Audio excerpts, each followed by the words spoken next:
नमस्कार, मैं डॉक्टर मनोज मित्तल। वैसे तो मैं MBBS MD डॉक्टर हूं, लेकिन मेरा नेचुरोपैथी और आयुर्वेद में भी इंटरेस्ट है। मेरा होलिस्टिक अप्रोच रहता है पेशेंट के लिए। तो वैसे तो दवाई से भी हम बीमारी ठीक कर सकते हैं। जैसे आज मैं बात करना चाहता हूं कफ रोगों के बारे में। जो कफ रोग होते हैं तो उसमें ये दवाइयाँ भी लेनी पड़ती हैं, जिससे कि खांसी ठीक हो जाती है, बलगम ठीक हो जाती है। और वहीं हम जड़ी बूटी लेके भी अपना खान पान ठीक करके भी ठीक कर सकते हैं रोग। अगर हमें अपनी प्रकृति का पता हो कि हमारी कफ प्रकृति है, पित्त प्रकृति है या वात प्रकृति है, तो हम किसी बीमारी से बच भी सकते हैं और उसका सामना भी कर सकते हैं आसानी से। दवाइयों की कम से कम खपत करके हम ठीक हो सकते हैं।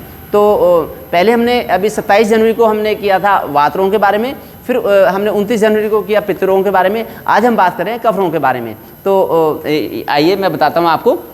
उसके लिए हमें अपनी प्रकृति भी पहचाननी पड़ेगी। हम प्रकृति पहचान लें पहले अपनी, कि हमारी अगर कफ प्रकृति है तो हमारे जो कफ प्रकृति के लोग होते हैं इनका शरीर बलिष्ठ लंबा चौड़ा शरीर होता है। अक्सर बाल इनके घने और घुंघराले बाल होते हैं, चिकने बाल होते हैं। आंखें बड़ी और सुंदर आंखें होती हैं। तैलीय त्वचा होती है इनकी कफ प्रकृति के लोगों की। मानसिक स्थिति स्थिर एवं धैर्य युक्त मन होता है इनका। और स्मृति इनकी बड़ी मेमोरी स्ट्रॉन्ग होती है कफ प्रकृति के लोगों की। चाल मंद व धीरे धीरे चलने वाले होते हैं। तनाव में प्रतिक्रिया ऐसे है जो अधीर हो सकते हैं। निद्रा इनकी बड़ी गहरी स्ट्रॉन्ग नींद आती है इनको, कफ प्रकृति के लोगों को। मौसम को ये सर्दी और वर्षा का ऋतु इनको अच्छा नहीं लगता। और स्वभाव में स्थिर और परिवर्तित न होने वाला इनका स्वभाव होता है। भूख इनकी सामान्य या कम भूख लगती है। और शरीर के अंग इनके अति मांसल इनका शरीर होता है। और धातुओं की एनाबॉलिज्म अच्छी चलती है इन लोगों की। और बलशाली होते हैं। जो कफ होता है वो पृथ्वी तत्व और जल तत्व से मिलकर बना होता है। और जो कफ प्रकृति के में रोग क्या होते हैं? भूख ना लगना, नींद ज़्यादा ना आना, सुस्ती रहना, शरीर में भारीपन, बलगम, खांसी जुकाम, थायराइड, साइनस, मोटापा, खून की कमी, ये कफ के रोग होते हैं। तो उनके लिए दवाइयाँ भी ले सकते हैं और हम खान पान सुधार के भी हम कफ रोग में ठीक हो सकते हैं। एक तो कफ प्रकृति में हल्का भोजन लें, गर्म भोजन लें और तीखा कड़वा कषाय स्वाद वाला भोजन लें इस तरह से। और फिर अनाज, पुराना अनाज जो जई, बाजरा, गेहूं, चावल, कद्दू आदि लेते हैं। दालें मूंग, कुल्थी की दाल सुपाच्य है। सब्जियां पत्ता गोभी, शिमला मिर्च, फूल गोभी, खीरा ये लेते हैं। बीन्स, मटर, शतावरी, आलू, चुकंदर, मूली, बैगन, बथुआ। फलों में अंगूर, अनानास, खुबानी, पका हुआ अमरूद, पका हुआ आम ऐसे लेते हैं। डेयरी प्रोडक्ट्स में सीमित मात्रा में मलाई हटाकर दूध, ताज़ी छाछ, थोड़ी मात्रा में घी ले सकते हैं। मसाले हल्दी, केसर, इलायची, लौंग, जावित्री और दालचीनी, मुलेठी, तेज पत्र, त्रिकटू ले सकते हैं। मेवे जैसी मौसम के अनुसार मेवे जैसी फिजिकल एक्टिविटी वैसे लेते हैं। क्या ना खाएं? जो कफ प्रकृति के लोग हैं, जब बहुत ज़्यादा मीठा ना खाएं, बहुत ज़्यादा खट्टा ना खाएं, बहुत ज़्यादा नमक ना खाएं, इनसे बचना होगा। ठंडे चिकनाई वाले पदार्थ ज़्यादा ना लें। बसंत ऋतु जो मार्च अप्रैल में सावधान इनको रहना होगा, उसमें कफ का प्रकोप ज़्यादा होता है। तो अब आने वाली है बसंत ऋतु, आगे इनको बीमारियां ना हो। मैं इसीलिए अभी चौकन्ना कर रहा हूँ कि इनको खान पान अपना ठीक रखना होगा। रात में चावल ना खाएं। और खीर, दही, आइसक्रीम, फ्रिज का पानी, cold drinks, fast food, junk food, अचार, इनसे बचना होगा। दिन में ना सोएं ये लोग। और भोजन के एकदम बाद सोना बड़ा नुकसानदायक है। और ओवर ईटिंग से बचें। इस तरह से हम कफ प्रकृति का सामना कर सकते हैं। इसी प्रकार मैंने बताया था वात प्रकृति के बारे में। मैं एक बार रिवाइज कर देता हूँ आपको। वात प्रकृति के लोगों में उनका ये पहचान होती है कि उनका छोटा शरीर होता है, हल्का शरीर होता है और बाल रूखे होते हैं। इस तरह से खुश्क या तंद्रायुक्त इनकी आंखें होती हैं। त्वचा सूखी, रूखी और खुरदरी होती है। मानसिक स्थिति जल्दबाजी से काम करना, जल्दबाजी से बोलना। और नींद हल्की आती है इनको, सपने भी आते हैं नींद में। तो इनको जो रोग होते हैं, कमर में दर्द, सियाटिका, घुटने का दर्द, जोड़ों का दर्द और दौरे की पड़ने की शिकायत, कब्ज होती है इनको, डैंड्रफ होती है, तो उसके लिए दवाइयाँ करनी पड़ती हैं। ऐसे ये डैंड्रफ की दवाई है। ये अगर कब्ज है तो कब्ज के लिए टैबलेट भी है, सिरप भी है सोडियम पिकोसल्फेट की।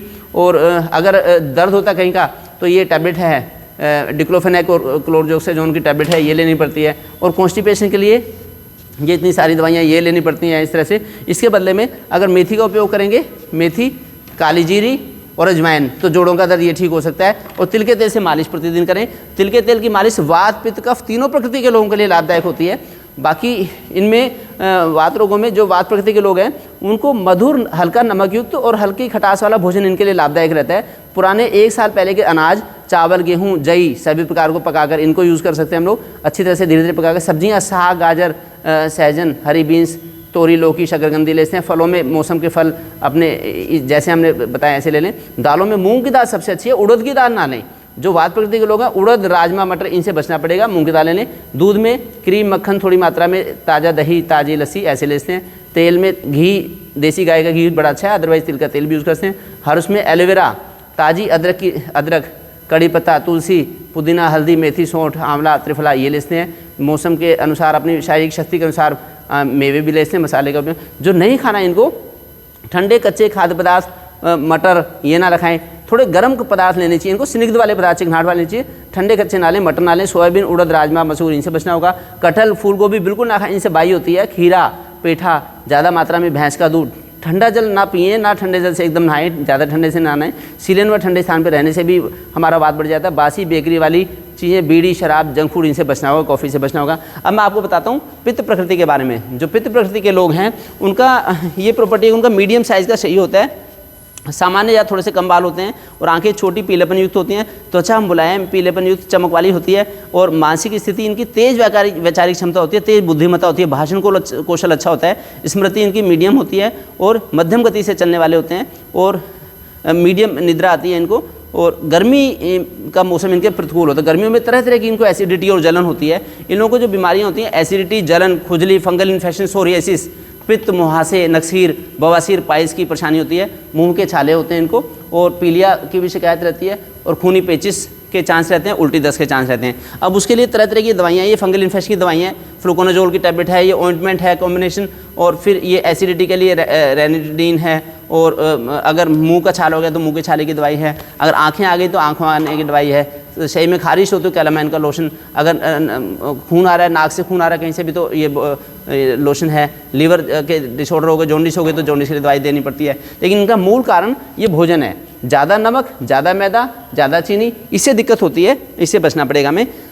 अब ये लोग क्या खाएं? पित्त प्रकृति के लोग। पित्त प्रकृति के लोग पुराना अनाज जैसे गेहूँ, चावल, जौ, जई, मिसा आटा ऐसा लेते हैं। फलियाँ, मूंग, राजमा, सोयाबीन। सब्जियों में लौकी, तोरी, चावल, कद्दू, सहजन, शतावरी, भिंडी, फूल गोभी, हरी सेम, आलू, शकंदी, मटर, शिमला मिर्च, अंकुरितन, मीठी मकई, खीरा, सभी प्रकार की हरी सब्जियां ले लें। फलों में जो मौसम के फल हैं ये ले लें, इस तरह से जो मैंने बताएं। डेयरी प्रोडक्ट्स, उबला हुआ नवाया दूध, मक्खन, घी, मीठी लस्सी, ये जितना फिजिकल एक्टिविटी उतना ले लें। मीठे पदार्थों में गन्ना या खजूर ले लें। फैट में घी ज़्यादा अच्छा है, अदरवाइज सूरजमुखी या नारियल का तेल ले लें। हर्ष में हरिद्राखंड इनके लिए अच्छी रहती है। हरिद्राखंड दारू हल्दी बोलते हैं, आधी चम्मच दूध में डाल के दिन में 1-2 बार लेते हैं, जिससे कि खारिश खुजली ना हो। त्रिकटु अच्छा रहता है। नीम की पत्ती, कड़ी पत्ता, पुदीना, आंवला, एलोवेरा का जूस, अलसी के बीज, ये इसमें ओमेगा 3 फैटी एसिड मिल जाते हैं। मसाले कम मात्रा में मसाले लें, बहुत ज़्यादा ना लें। क्या ना खाएं? जिनको पित्त प्रकृति है, एक तो गर्म मसालेदार खट्टा अम्लीय भोजन ना खाएं, जैसे चाय, कॉफ़ी, सिरका आदि। फिर अनाज में मकई, बाजरा, कद्दू ये ज़्यादा ना हो और चीनी कम लेनी पड़ेगी इनको। सब्जियों में टमाटर, मूली, प्याज, ज़्यादा सरसों, पालक, इनसे एसिडिटी होती है, बथुए से एसिडिटी नहीं होती। फलों में खट्टे संतरे ना लें, खट्टे आड़ू, खट्टे अंगूर, खट्टा अनानास, इनसे एकदम पित्त बढ़ जाएगा।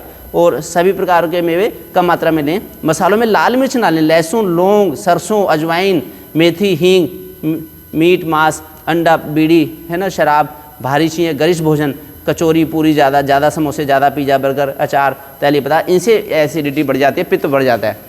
इसी प्रकार से जो भोजन के नियम हैं, जैसे ये थे आचार्य चरक थे, ये आचार्य वाघभट्ट इनके शिष्य हैं, और ये आचार्य सुश्रुत, ये 100 वर्ष से ज़्यादा जिए थे। मैं तो इनकी गाइडलाइंस फॉलो करता हूँ। तो जैसे मैं भी मैं और मेरा परिवार, मेरे पापा 88 ईयर्स के हैं, वो हमेशा हेल्दी रहते हैं, निरोगी रहते हैं। तो मैं चाहता हूँ कि आप भी ये गाइडलाइंस फॉलो करें, आप भी निरोगी रहते हैं। तो इस तरह से इससे क्या फ़ायदा मिलता है? एक तो हमें भूख अच्छी लगती है, भूख पे विजय भी रहती है, और दूसरा बीमारी नहीं होती, ब्रह्मचर्य का पालन करने में हेल्प मिलती है, नींद अच्छी आती है, हमें 5 घंटे की नींद में काम चल जाता है। जर्मनी की ल्यूबेक यूनिवर्सिटी ने बताया कि अगर हमारा जंक फूड होगा, वाइट पॉइजन वाला फूड होगा अगर हमारा, तो उससे हमारे जेनेटिक स्ट्रक्चर खराब हो जाती है, उससे हमें आगे आने वाली पीढ़ियों में भी बीमारियां होती है। तो इसने केवल ताज़ा भोजन ही लें जो वात पित्त कफ का बैलेंस रखता है, और अगले हमें अपने जीवन का सर्वश्रेष्ठ प्रदर्शन करना चाहिए। उसके लिए तो हम बैठ के खाना खाएं, जिससे कि हमारी ग्रेविटी मणिपुर चक्र पे रहे, और धीरे धीरे खाना खाएं, चबा के खाएं, खुश होकर खाना खाएं, मोबाइल में, टीवी में ज़्यादा ध्यान ना हो।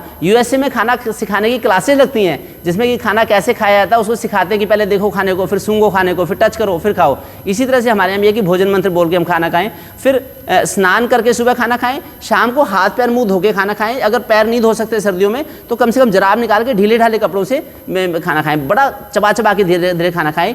ईट लिक्विड्स एंड ड्रिंक सॉलिड्स, ऐसे समय पर भोजन करें, काल भोजनम आरोग्य कारणम, ना अति द्रुतम ना अति विलंबितम, बहुत ज़्यादा तेज भी नहीं बहुत ज़्यादा धीरे भी नहीं, और स्निग्ध खाना, थोड़ा सा चिकनाहट वाला खाना खाएं, थोड़ा सा ताज़ा खाना खाएं, बासी ना हो खाना 48 मिनट के अंदर खा लें या ज़्यादा से ज़्यादा 3 घंटे के अंदर, 3 घंटे से पुराना खाना ना खाएं, बेकरी प्रोडक्ट्स ना लें, वो तो बासी होते हैं, बासी भोजन बीमारी का कारण है। मात्रा अपनी शारीरिक शक्ति के अनुसार, रसों में मीठे रस की चीज़ पहले खाएं, बाद में कसैली चीज़ खाएं, बीच में फिर मध्यम। बाकी पानी भोजन के साथ कभी ना पिए, ज़्यादा ना पिए, भोजन करने के बाद एकदम पानी ज़्यादा ना पिए, भोजन के साथ थोड़ा सा पानी ले सकते हैं, हमारा भोजन ही तरल होना चाहिए। बाकी विरुद्ध आहार में दूध के साथ नमक ना लें, दूध के साथ खट्टी चीज़ ना लें, दूध के साथ फाइबर्स ना लें ज़्यादा, नहीं तो दूध पच नहीं पाता में। बर्तन जितना पीतल के बर्तन कलाई करे हुए यूज़ करेंगे तो अच्छा रहेगा, ये इनसे भी नुकसान होता है। अगर हम इन चीज़ों का ध्यान रखेंगे तो हम निरोगी रहेंगे। और सुबह पूजा करके, योगाभ्यास करके अगर हम शंख बजाएं तो भी अच्छा रहेगा, हमारे भोजन का पाचन अच्छा होता है, हमारा पैरासिम्पैथेटिक सिस्टम बड़ा स्ट्रॉन्ग हो जाता है।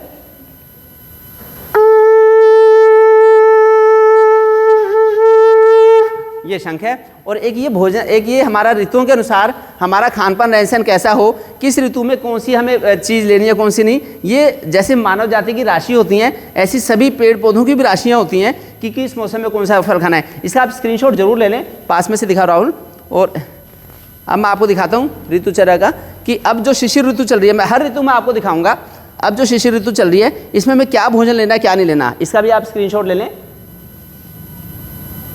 अब अगली जो बसंत ऋतु आने वाली है, आप बसंत ऋतु का अच्छा स्वाद चख सकें, बसंत ऋतु का आनंद उठा सकें, उसके लिए आपको खान पान रहन सहन क्या रखना है जिससे कि आप बसंत ऋतु का लाभ उठा सकें, ये भी आप स्क्रीनशॉट ले लें। बाकी इससे रिलेटेड जो भी आपकी क्वेरीज हो तो हमारे कॉन्टैक्ट नंबर हैं, आप ये नोट कर लीजिए। मैं चाहता हूँ ये वीडियो आप सब लोगों तक पहुँचाएं, जितना सब लोग इस वीडियो का लाभ उठाएंगे उतना हम बीमारियों से बचेंगे, डॉक्टरों से बचेंगे, दवाइयों से बचेंगे, और हमें ऑपरेशन नहीं करवाना पड़ेगा। हम खुद अपने बारे में ज्ञान हमें होना चाहिए हमारे शरीर का कि किस ऋतु में क्या खाना क्या नहीं खाना। Thank you.